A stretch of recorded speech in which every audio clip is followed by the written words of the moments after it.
और इसी बीच बड़ी खबर आ रही है, चढ़ावा चोरी केस में सुप्रीम कोर्ट का नोटिस। केंद्र और यूपी सरकार को ये नोटिस दिया गया है सुप्रीम कोर्ट की तरफ से।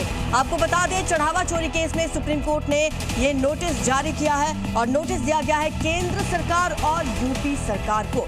इससे पहले हमने देखा कई याचिकाएं सुप्रीम कोर्ट में इस केस में लगाई गई थी और चढ़ावा चोरी केस में सुप्रीम कोर्ट में सुनवाई हुई है। अब नोटिस जारी किया गया है, यूपी सरकार और केंद्र सरकार के लिए ये नोटिस जारी किया गया है। चढ़ावा चोरी केस में आज कई कोर्ट में अहम सुनवाई होनी है।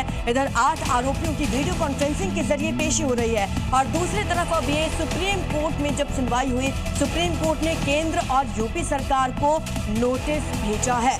राम मंदिर ट्रस्ट को भी ये नोटिस सुप्रीम कोर्ट की तरफ से गया है। चढ़ावा चोरी केस में तमाम जानकारी मांगी गई है। आपको बता दें, इस केस में पहले ही 8 आरोपियों की गिरफ्तारी हो चुकी है। उनकी पूरी प्रॉपर्टी की जांच पड़ताल की जा रही है, पूछताछ की जा रही है, तमाम लिंक्स खंगाले जा रहे हैं। और इसी बीच बहुत बड़ी खबर, सुप्रीम कोर्ट की तरफ से नोटिस जारी किया गया है, ना सिर्फ यूपी सरकार को, केंद्र सरकार को, बल्कि राम मंदिर ट्रस्ट को भी ये नोटिस जारी किया गया है। इसमें अब तक क्या जांच पड़ताल हुई है और क्या निर्देश हैं, उसके बारे में जानकारी मांगी गई है।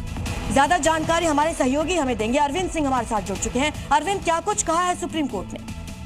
देखिए, आज बहुत ब्रीफ हियरिंग हुई इस मामले को लेकर के और एसडी तुषार मेहता पेश हुए केंद्र सरकार और यूपी सरकार की तरफ से।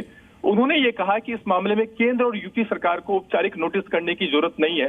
इस मामले में कोर्ट की तरफ से जो भी सहयोग चाहिएगा वो सरकार देने के लिए तैयार है। तो अभी सुप्रीम कोर्ट ने सिर्फ राम जन्मभूमि जो तीर्थ ट्रस्ट है उसको सिर्फ नोटिस जारी किया है, लेकिन साथ ही कोर्ट ने यूपी सरकार से ये कहा है कि इस मामले में जो एसआईटी गठित की गई है उसकी जांच की प्रगति के बारे में अपनी रिपोर्ट अगली सुनवाई तक उपलब्ध कराए। यानी सोमवार को इस मामले को लेकर के अगली सुनवाई होगी। कोर्ट ने ट्रस्ट को नोटिस किया है, साथ ही यूपी सरकार की जो एसआईटी है वो भी अभी तक की जांच के बारे में जो प्रगति हुई है उसकी स्टेटस रिपोर्ट कोर्ट में दाखिल करेगी। बिल्कुल अरविंद, आप बताएंगे किसकी तरफ से याचिका दायर की गई थी, किसकी याचिका पर ये सुनवाई हुई है? देखिए, कुल 4 याचिकाएं इस मामले को लेकर के थे। एक नरेंद्र गोस्वामी है, उनकी तरफ से याचिका दायर की गई थी। एक सुधाकर दास जो आरजेडी के एमपी हैं, उनकी तरफ से एक याचिका थी। इसके अलावा 2 वकीलों की तरफ से याचिका दायर की गई थी।